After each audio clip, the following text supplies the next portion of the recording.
Hi, this is Deborah Atkinson, founder of The Voice for Fitness, and this is Truman. And this is not going to be the world's most popular video, I can almost assure you of that, but it's an important topic. So after being in the fitness industry for 30 years, I know what it's like, and I know that a lot of clients who would benefit from exercise and from the digestive help that it offers you avoid it because of the embarrassment. So I'm going to give you a few yoga poses here that you can do in the comfort of your own home and improve things. So all of these are designed to have some rotation or spinal twist or forward flexion and extension in them so that you're moving through your core and getting some exercise from those core muscles that support your digestive organs. So if you're new to yoga, you don't have to do this in a sequence by any means. You can take the exercise by exercise and just get into that pose and position as you're comfortable. Now, have a little patience. So if you have knees or hips that don't let you exercise in some of these early standing poses I'm going to show, hang in there and watch the rest of the video because there are several exercises done either on all fours, and if you can't be on your knees, there are some done just lying on your back on the mat. That would also be very helpful. So hope you enjoy it, I hope it helps, and I'll see you on the other side. For our first sequence, you're going to start in a tall mountain pose and just simply forward fold. So bend at your hip and then round down as you need to. If you're not real flexible, your knees will be bent more than mine are, and that's okay. If you're more flexible, yours will be a little bit more straight than mine are.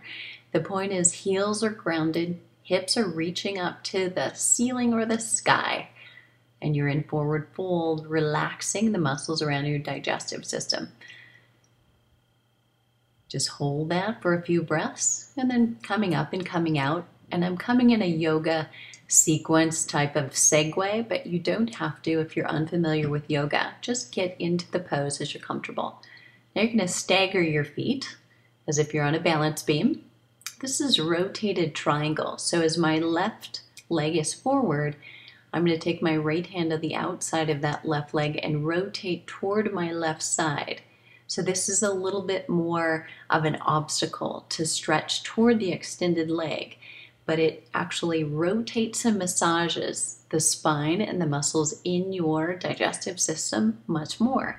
Try and reach and get long lines through all of your arms, your legs, in other words, your limbs. And then to the other side, simply switch feet. Back leg is straight, front leg is straight. Opposite hand on the outside, so in this case, left hand on the outside of the right foot, and then reaching up with your right arm. Open the palm, it's facing us. You can't tell it's in the shadows right now, but there's a long line as much as you can, your hip going back, your chest and sternum going forward. Your back is parallel to the ground or to the floor in your case. Try to open that arm to the back and continue to rotate and reach, stretching while you're holding that pose. And then just come up and out of it, releasing the head down as you roll back up. We're going to take next a seated chair pose. So in a seated chair, you're going to sweep the arms up and drop the hips down. Send your weight back into your heels so your knees are protected.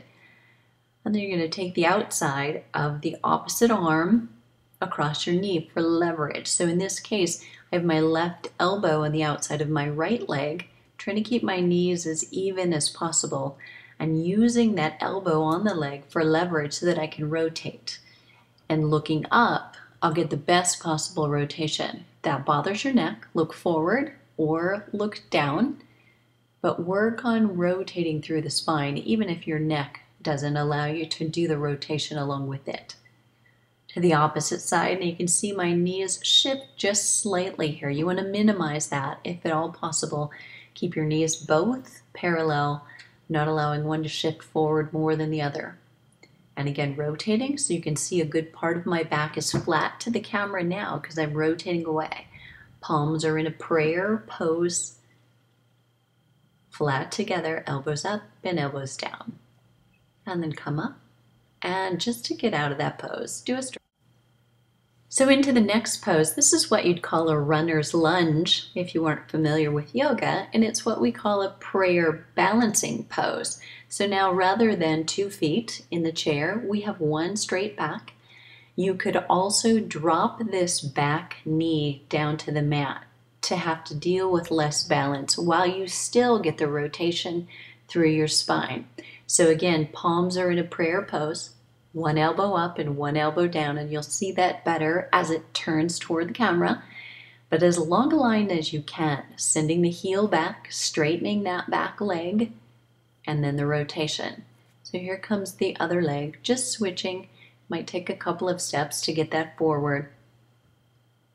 And then hand just crawls on the outside of that leg to use it for leverage and really lengthen the chest forward, and then get the length and the rotation happening together. So there you can see the hands are in a prayer pose, one elbow up, one elbow down, sending the tailbone back, sending the chest forward to really get that rotation around the spine and through the internal organs around your digestive system. So all of those spinal twists and rotations, as long as your back is fine with them, you're apparently healthy and no injuries, are great for your internal system, kind of twisting, massaging, and then opening up again. Just stepping back to get in position in all fours on your mats. You can cushion your knees here if you need pillows underneath them. This is just alternating between a simple cat-cow back. And even if you're not familiar with yoga, you may have done this in a class just as a warm-up and cool-down. So you really want to allow that arch to happen through the back and then tip your tailbone down and round through the back, trying to keep that as even as a round as you possibly can. Chest comes up and the head comes up to follow the back, but not to strain so much that it's leading back and restricting your breath. Exhaling as you're here, inhaling as you open the heart. And just do a few of those and then moving on, transferring into your next step. So this is just a simple downward dog. It also is a good exercise for your digestive system. You certainly don't have to add that in. If you have problems with your wrists, your shoulders, or elbows and don't want to wait there, just skip that part. Seated staff pose and then into a forward fold. This time in a seated position. We started our sequence in a standing forward fold.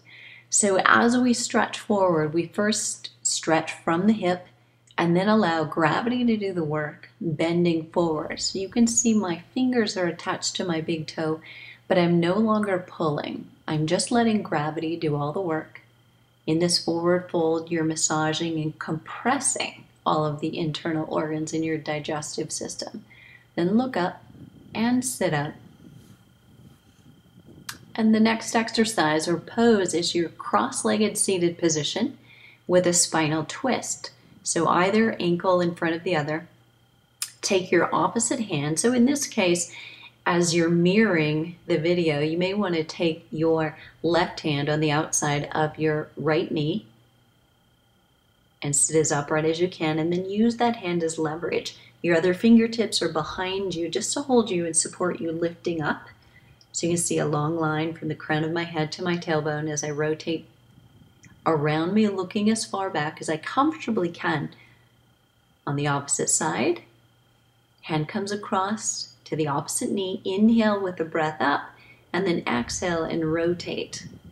And as you hold that, take one more long breath up and exhale and rotate around slightly further, keeping both hips grounded as you turn.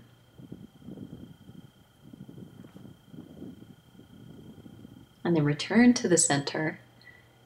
And this is a single leg spinal rotation. So I've tucked one leg underneath me and I'm taking the other one across on the outside of it. This is another version. If your knees prefer not both to bend, straighten one leg and take the other foot flat on the floor on the outside of it. And then I take my hand and I can either hug that arm in with the knee, or if you have a little more mobility, use that elbow as leverage on the outside of the knee to rotate once again, very similar to the last seated cross-legged stretch that you did. rotating through the spine, sitting as tall and upright as you can. And then reverse to the opposite direction. So crossing over, or you could extend that bottom leg forward and simply bring your foot on the outside of that leg. Elbow is either going to hug the knee toward you, or in my case, I took the elbow on the outside of the leg and I'm using it as leverage. You're going to inhale to sit tall and exhale to rotate slightly further, looking behind you. Your neck and your head are a part of your spine, so if you can, follow through with them, looking as far back as you can.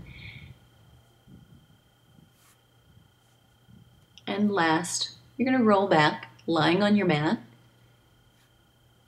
bringing one knee at a time in toward your chest. So here we get into a little bit more gentle stretches, a little easier on the knees if you prefer not to do the standing poses or kneeling bothers your knees. As that knee pulls in, the leg extended is actually reaching away from the hip, so lengthening across that leg and then transferring and changing. So first a gentle, just pull down. Notice that the shoulders and the back are nice and flat, broad across the floor or the ground. Head and neck resting on the ground, and if not, you might want to prop with a pillow if that's more comfortable for your neck. The leg on the ground, though, is reaching actively away from you. Now in this pose, moving on, heels just close enough to your hips that your fingertips can grace the back. Lift up through the hip for a bridge pose. And as I clasp my hands underneath me and I walk my shoulders, I'm really opening up through the front of the chest. But most importantly here, we're focusing on the core and the center. So tailbone pointing toward your knees staying close together right over your heels. Unclaps and then release and come down. And finally, ending in corpse pose. Just the release and relaxation. Hi, this is Deborah. So you've watched and hopefully you've tried a few of those exercises. So there's several in there. You may not want to try them all. You may want to try them all. And if you're familiar with yoga, you can easily link those together with some transitional poses. And if you're not, just go pose by pose and do one at a time. Stop the video if you're watching it for cues and get the help that you need. Your digestive tract will be on track if you do these consistently, regularly, and frequently. And if you need more help, seek some advice from your physician before you get too involved with exercise or think that it's your fault from things that you're eating or you're not. Sometimes you just need a little help getting that right intestinal gut bacteria back on track. All right, if that was helpful, subscribe right here. And you don't have to leave your comments on this one, but if you know somebody who needs the same advice, please share it. And I'll see you at the next video.